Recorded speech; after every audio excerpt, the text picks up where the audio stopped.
Vamos lá. Ressurreição de Jesus, passado sábado, a partir do versículo 1, passado sábado, no começo do primeiro dia da semana, Maria Madalena e a outra Maria foram ver o túmulo.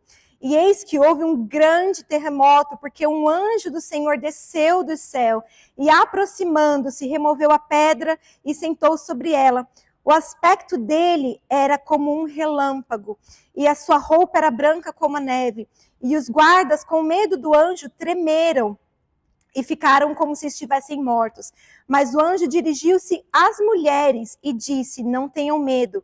Sei que vocês procuram Jesus que foi crucificado. Ele não está aqui, ressuscitou como tinha dito.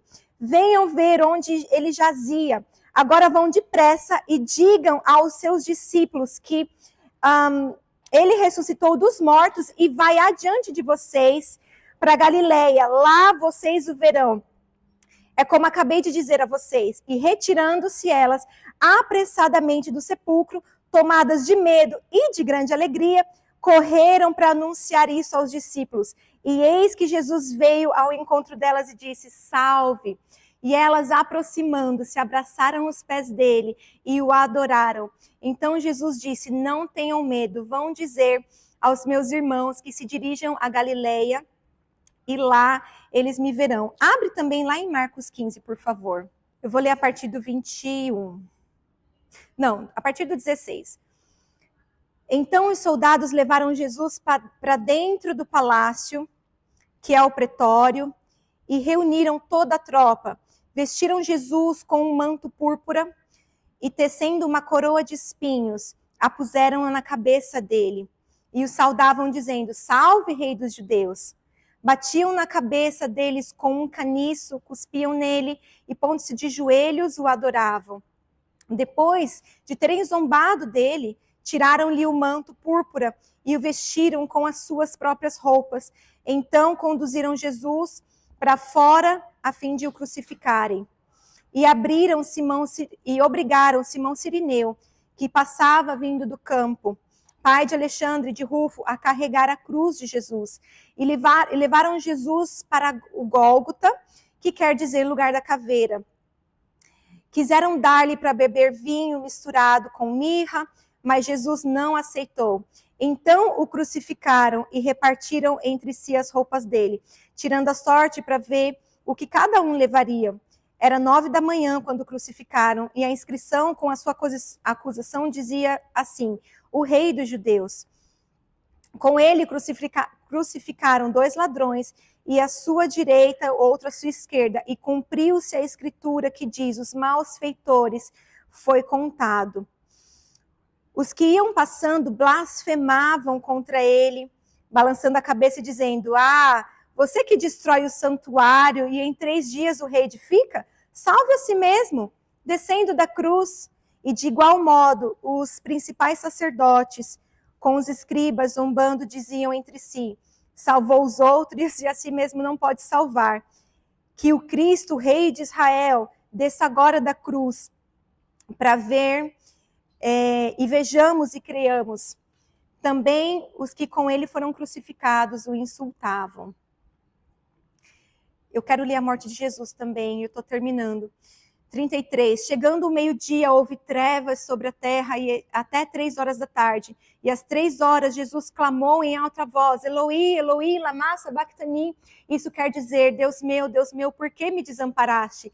E em alguns que estavam ali ouvindo isso diziam: vejam, ele está chamando por Eli. E a um deles correu para embeber uma esponja e em vinagre, colocando-a na ponta de um caniço, deu-lhe de beber, dizendo: esperem, vejamos se Elias vem tirá-lo. Mas Jesus, dando um forte grito, expirou. O véu do santuário se rasgou em 2 partes, de alto a baixo. O centurião que estava em frente de Jesus, vendo assim, havia expirado e disse: verdadeiramente esse homem era o Filho de Deus. Estavam também ali algumas mulheres observando de longe, e entre elas estavam Maria Madalena, Maria, mãe de Tiago, menor, de José, e ainda Salomé. Quando Jesus estava na Galileia, essas mulheres o acompanharam e serviram, e além dessas havia muitas outras que tinham ido com ele para Jerusalém. E o tema dessa mensagem, o Senhor só falou comigo, Ele vive. Ele vive. A gente fala muito sobre a morte, é um marco na nossa vida a morte de Cristo. Mas a gente fala pouco sobre a ressurreição. Já parou para perceber? Nas nossas canções, a gente fala, Ele morreu por mim. A gente fala muito da morte, mas a gente fala pouco sobre a ressurreição. E a minha pergunta é, e depois da ressurreição? Não parou ali. Não parou, a morte não parou, a morte não venceu. Tem algo a mais. E a gente tem que lembrar disso. Ele vive. Você pode dizer, Ele vive? Ele vive. Ele vive. Deus não é um Deus morto. Não acabou ali na cruz. Até os ateus eles têm que reconhecer, porque quando vai assinar um cheque, a data que coloca ali é depois da morte de Cristo. 2025, depois de Cristo. Cristo é um divisor. A história de Cristo na Terra é um divisor de águas. Mudou a humanidade. Existe um mundo antes de Cristo e depois de Cristo. O depois de Cristo, a gente tem que falar sobre isso. Ele vive. Ele vive. E a Páscoa é isso, é a passagem. Não parou ali, não acabou ali. Sabe uma das coisas mais importantes, e talvez a mais importante com a morte de Jesus? Espírito Santo. O Espírito Santo. E ele falou que se ele não fosse o Espírito Consolador, o nosso amigo, o conselheiro, não poderia vir. Ele vive. Esse é o título da mensagem. Eu vou repetir essa frase por muitas vezes aqui. Ele vive. Há um Espírito Santo. E aí, se você for ver a história dos discípulos, talvez você, como cristão, você também é questionado. Ah, mas esse livro que você acredita, e a veracidade dele, né? E a gente tem que lembrar como que os discípulos morreram. Ele vive, fez com que muitos morressem. Fez com que muitos morressem. Os discípulos, eles morreram de forma bruta por causa do que eles viram, por causa do Ele vive. Quando saía da boca dos discípulos o Ele vive, Ele ressuscitou, Ele não está morto, Ele apareceu para mim, toda a Escritura se cumpriu, a frase Ele vive trouxe morte.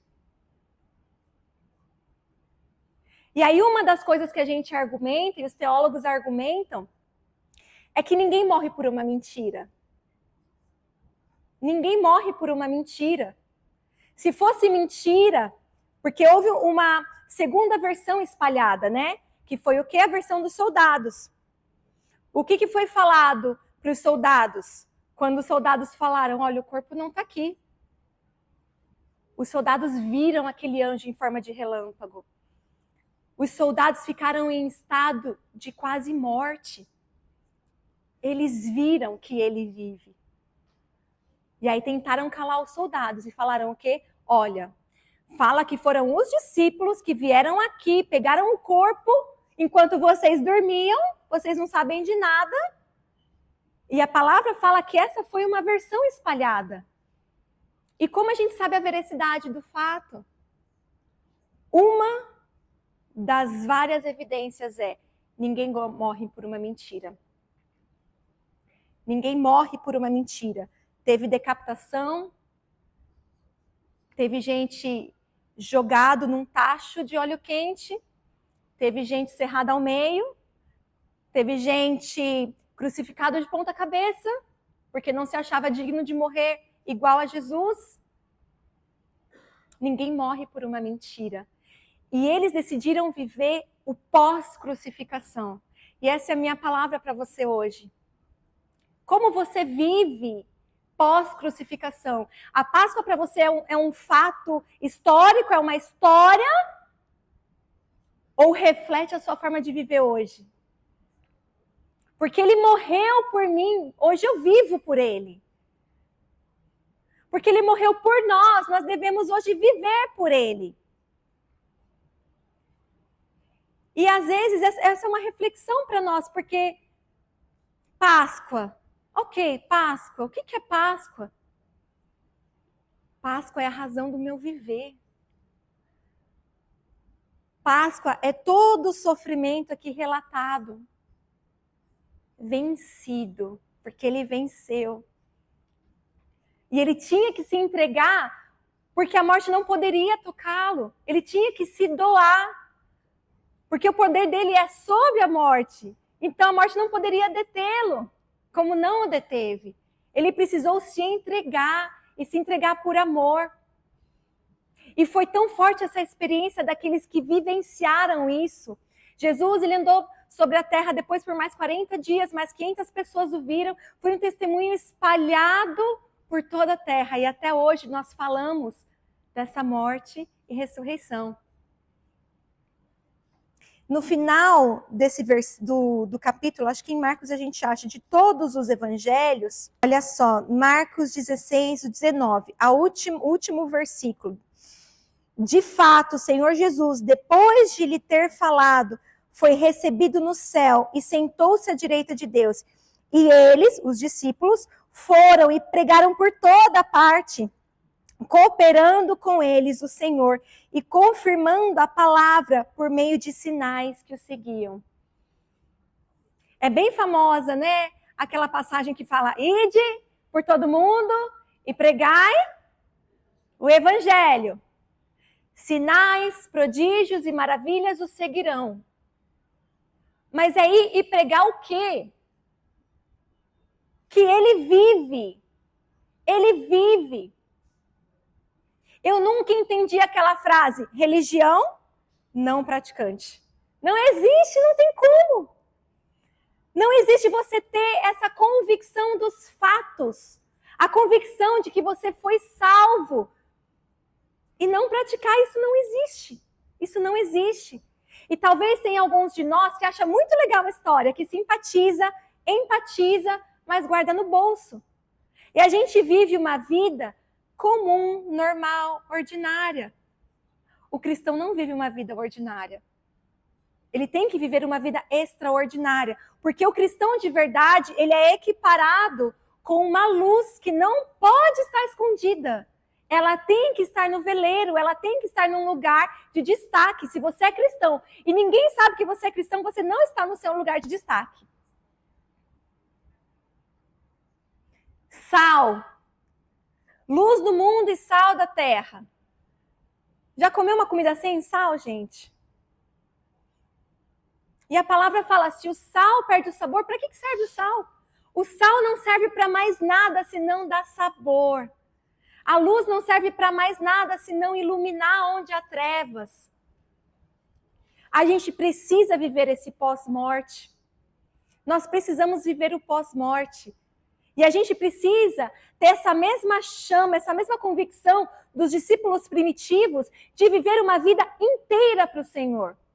Eles largaram tudo. Ide e pregai o evangelho a toda criatura, é no seu trabalho, é na rua. Eu já cheguei aqui, vi uma outra mesinha ali se reunindo, já falei para os meninos da churrasqueira. Ou a gente evangeliza, ou zarpa. Porque se ficar no meio dos 40 crentes aqui, o fogo vai descer. A gente tem que fazer a diferença. De verdade, eu vou ao mercado e falo, Senhor, para quem que eu posso falar do Senhor hoje? Quem que está precisando? Você já fez essa oração antes de sair de casa? O taxista que você pega o carro, a pessoa que senta ao seu lado do metrô. Para quem a gente está espalhando esse evangelho de ele vive. Morte e ressurreição não é uma história da carrochinha. Não é. É a razão de nós vivermos.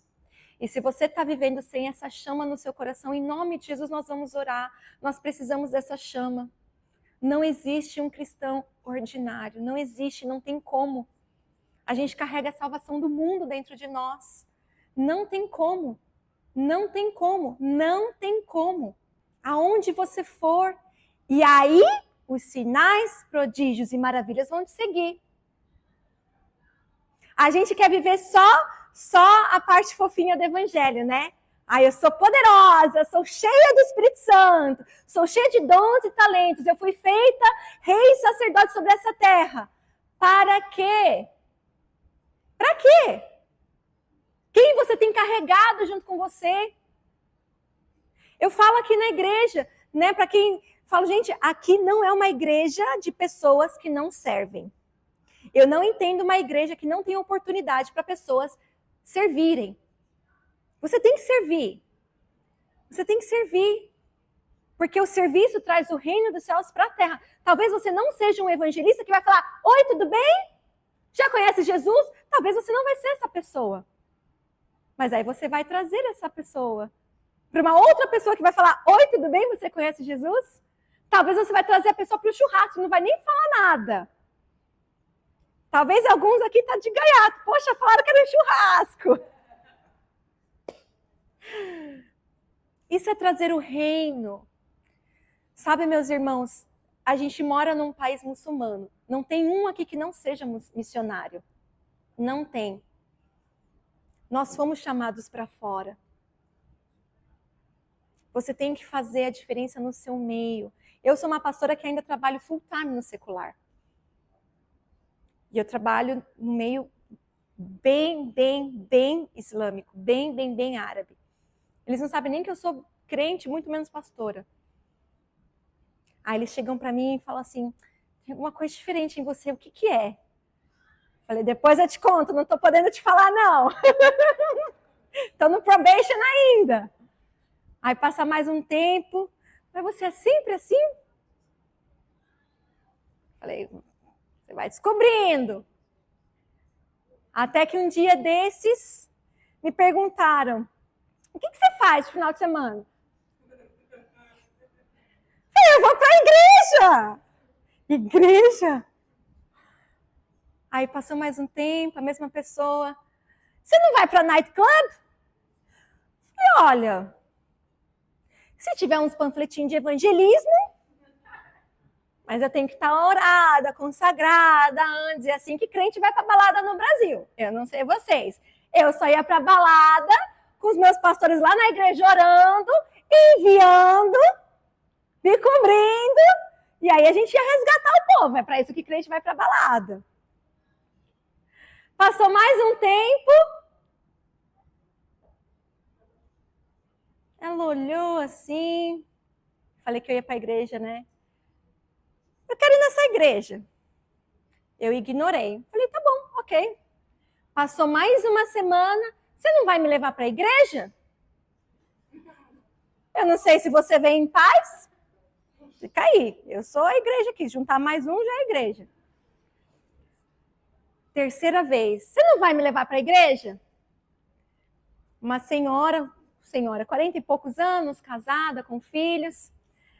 Peguei um trânsito, eu fiquei 1h20 com aquela mulher dentro do meu carro. O que é Espírito Santo? E vocês fazem assim, vocês fazem assado. Eu falei, a gente está indo para a igreja. Quando chegar, você descobre. Me deixa. Eu estava presa com aquela mulher e ela estava tão curiosa. Até eu entender que, na verdade, ela estava sedenta. Eu estou resumindo uma história de 1 ano e meio de silêncio, mas de expressão. Pois aquela mulher chegou na igreja e aquilo para mim foi uma pregação para mim. Ela sentou e eu lembro até hoje, não era eu pregando, era o meu pastor. E ali, eu lembro até hoje, era a série de Ruth. E estava na passagem de que Ruth largava tudo para seguir o Deus de Noemi. Ela largava tudo para seguir um Deus. Ela deu um berro no meio da igreja. Ela olhou aquela passagem, ela falou assim, você segue esse livro! Você faz isso aqui que eles estão falando! E foi um choque para ela. Já estou crucificado com Cristo. E vivo não mais eu, mas Cristo vive em mim. E a vida que eu vivo agora, na carne, vivo-a na fé do Filho de Deus, o qual me amou e se entregou a si mesmo por mim. Eu quero encerrar dizendo isso: se a gente não morre todos os dias como ele morreu, se a gente não é crucificado como ele foi crucificado, a gente está vivendo um cristianismo ordinário. Já estou crucificado com Cristo, e vivo não mais eu, mas Cristo vive em mim. Vivo não mais eu, mas Cristo vive em mim. A vida que agora eu vivo na carne, eu vivo-a na fé do Filho de Deus, o qual me amou e se entregou por mim. A ressurreição de Cristo, ela está impressa no seu coração, ela faz parte de você, ou ela é uma realidade distante? A sua experiência com Jesus foi tão impactante, ela foi impactante o suficiente para você viver uma vida de morto também? Ou você vive uma vida cristã como se a ressurreição de Cristo fosse só uma história? A experiência pós-morte de Cristo, ela foi tão impactante que mudou a vida dos discípulos. A ressurreição de Cristo mudou a sua vida, o seu estilo de vida. O pós-morte mudou os discípulos. Os mesmos discípulos que fugiram ali naquele Getsemane, pós-morte e pós-ressurreição, fez com que eles também morressem.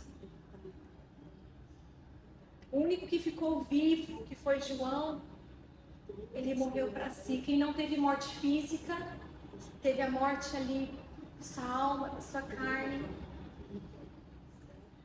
A ressurreição, ela tem que transformar a nossa vida. A ressurreição, o pós-morte, tem que carregar, imprimir uma marca no nosso coração, dizendo: Ele vive. E eu quero orar por você agora. Se você acha que você é essa pessoa, que você fala assim: Rai, talvez eu não esteja vivendo uma vida hoje que seja condizente com esse impacto da cruz. Talvez você esteja vivendo uma vida confortável. Talvez você esteja vivendo uma vida que você não morre todos os dias. Talvez a sua carne aí está viva demais. E isso não é condizente com a morte e ressurreição. Se você acha que você é essa pessoa, se você acha que essa palavra serviu para você, que você precisa reacender a chama no seu coração, todo aquele que recebeu o Espírito Santo de Deus tem uma chama no coração, que não pode se apagar, essa chama não pode se apagar, e o Senhor te trouxe aqui nessa tarde, para que essa chama seja reacesa, tenha um booster nessa chama, e você saia daqui queimando por Jesus. Amém. E dizendo para as pessoas: ei, Ele vive, Ele vive. Jesus Cristo de Nazaré, o Cordeiro de Deus, o único capaz de romper o sétimo selo, abrir o livro, Ele vive. Ele cura, Ele restaura e Ele te capacita. A palavra diz que você faria obras ainda maiores, e só são maiores porque Ele não teve mais tempo para fazer. Ele teve 3 anos de ministério nessa terra. Quantos anos você já está aqui passando por ela? Será que a gente pode cantar isso? Porque Ele vive, posso crer no amanhã.